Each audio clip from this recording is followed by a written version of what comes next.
The biggest growth in future energy demand is expected to come from Asia. What happens there will have an impact worldwide. We talked to our member of the ONS International Advisory Board, Mr. Narendra Taneja.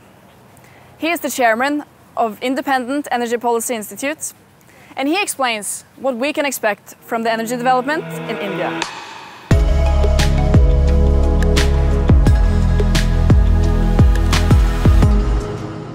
Narendra, it's a pleasure to have you join us today for the ONS 2020 Digital. So I wanted to start looking at Asia's role in the energy market. How do you see Asia's current role in the global energy picture going forward and now coming out of COVID? Well, as you know, that global energy gravity center has already shifted from Atlantic, that's the United States and Europe, to Asia. There's Indo-Pacific region, including India, and of course, China, Indonesia, down to Australia. So the gravity center has shifted, which means, you know, when you look at the global energy picture, the center is here. So whatever happens here will have, you know, impact and repercussions for the whole world. So this old idea of looking at the global energy from the Western point of view, from the Atlantic viewpoint, I think is dead. It's not being accepted or acknowledged by the Western part of the world, but that's a different story. But the fact is the gravity center is here and all the happenings are here. And what happens here, whether in terms of market or, you know, energy transition or climate change or geopolitics, that is what basically will have the most serious repercussions and impacts, positive or negative, on practically all continents of the world.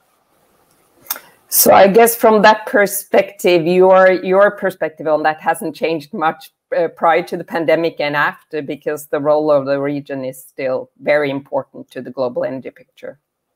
Well, you see, the pandemic is I think is you know, this is just a one big you know, kind of you know, I would say an incident, and you know the way human nature works. When something like pandemic happens, you're very worried, you are fully occupied with it, and you start looking at both the past and the future with that prism. But human memory is very short, and human memory and human behavior is very, very typical.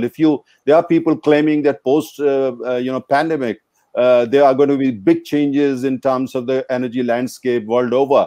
I don't think so. You see, I mean, if the pandemic is over by end of this year, if the vaccine is available by end of this year to a large number of people, especially those active in global economics and global energy, I think, you know, the world will come back to normal, which means there will be no serious fundamental structural changes in the global energy architecture. I don't see that happening because, as I said, human nature changes very, very slowly. It takes millenniums for a millimeter of human behavior and nature to change. So if we think that pandemic of 6-7 months will cause such a major change in the human way of looking at things, including energy, that there would be fundamental changes, structural changes in terms of energy markets, in terms of energy landscape and energy future and so on and so forth, I don't think that's happening. I think we are misreading ourselves. We humans are very, very strange creature. You know, we react in one way, but you see, once the whole thing is gone, vaccine is available, and this is out of our mind, within 4 months, people will be back to normal, markets will be back to normal, everything will be as it is, for instance, what was pre-pandemic. So some here or there, you will have some changes, some company may go bust, and they may be, you know, the focus may go back to certain areas of energy and so on and so forth, but no big fundamental changes, no structural changes. In 12 months from now, many people would have already forgotten what pandemic was all about. Thank you.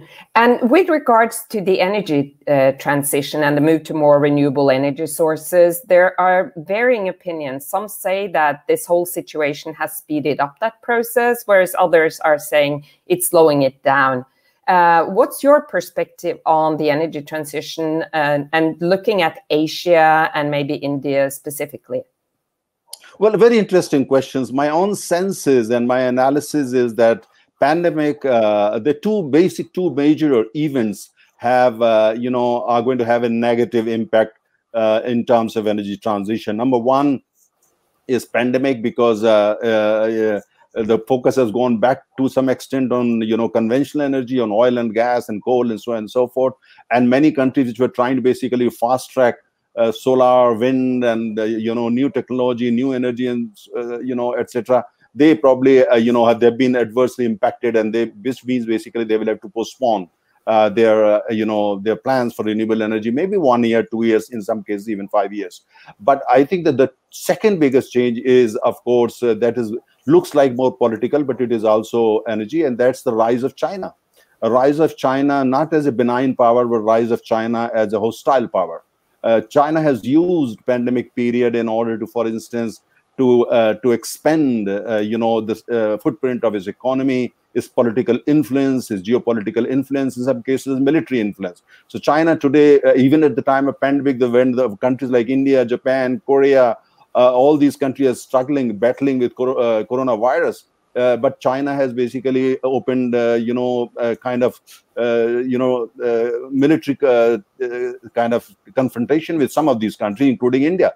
For instance, they recently killed 20, Indian army men at a border, border in up in the Himalayas.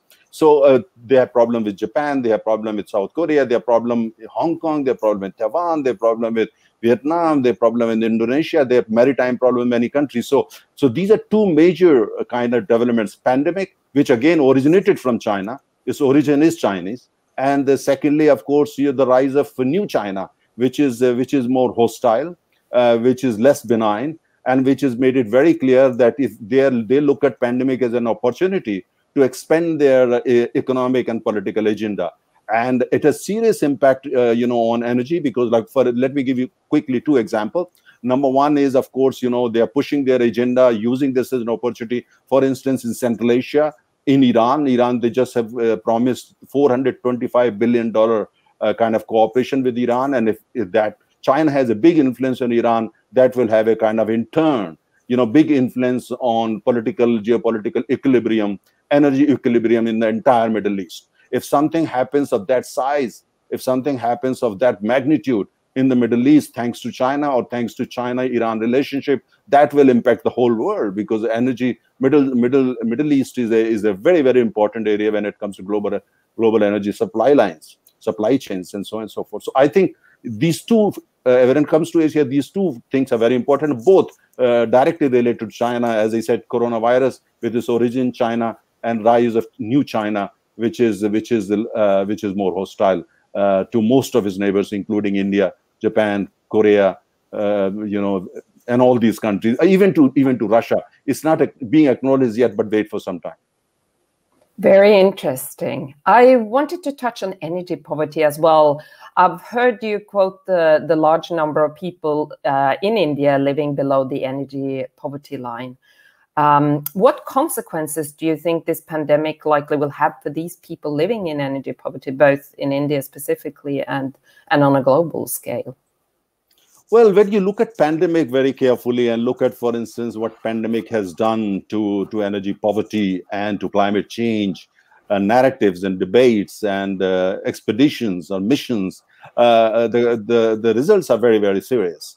Climate change, again, a pandemic for a lot of countries, they have, taken some serious steps in the direction of, going for more greener economies. And they've been trying to kind of, fast track their energy transition plans. But pandemic has come as a setback. The economy has gone into minus. The GDP growth has been seriously, adversely impacted, which means they will just not have money. They won't have money tomorrow, in order to fast track as they had originally planned.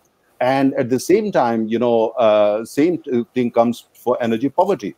I mean, number of people who are basically, because the overall GDP growth rate or the economic growth rate in many Asian countries, including India, including China and Indonesia, Bangladesh, Pakistan, most countries in Asia, and of course beyond Asia and Africa, Latin America, have been very seriously and adversely impacted. And some of these countries are basically, economically speaking, are now probably pushed back by at least 5 years, 7 years, 8 years, 9 years. The size of the economy is not what it used to be before February of this year. So which means they would have less and less money for the poor people, and which means also that they would have less energy available for the poor people in terms of electricity, cooking gas, other sources of energy and fuels. So I think which means that today, for instance, roughly speaking, there are about 208 billion people on the planet living under energy poverty, below energy poverty line, which means that they have access to energy, many of them, but not kind of amount of energy which people are used to in big cities like Delhi or Peking, Shanghai, Paris, New York, and other places. So, and in a democratic society, they should be entitled to the same amount of energy and you and me and other people have. So that is the pandemic has come a major setback in terms of what happens to them. So I think when you look at climate change and energy poverty, pandemic has basically delivered a huge jolt to both climate change and energy poverty narratives and of course the plans, which I think is very extremely serious developments.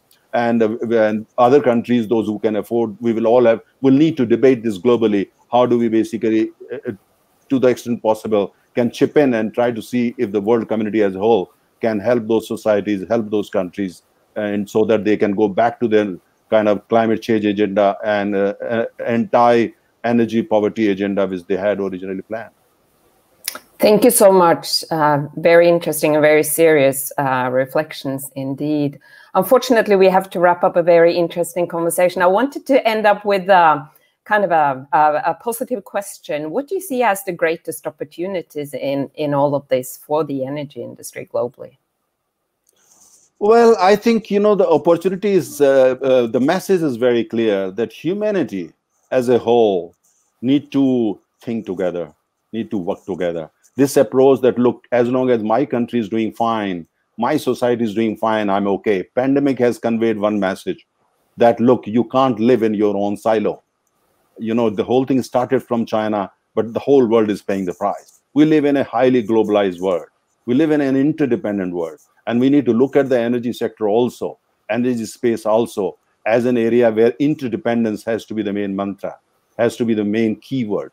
If we think that just because we are privileged, just because we are well off, just because we are developed, so we can isolate ourselves and be killed and basically build our own heaven or oasis and all that, and then we can live our own life peacefully. But that's not how the world. It's an integrated world. The world is getting smaller and smaller, which means that we all need to work together and build interdependence, build bridges, and help each other to the extent possible. Thank you. We have to work together. Thank you so very much, Narendra. Thank you for taking the time and sharing interesting perspectives. Thank you.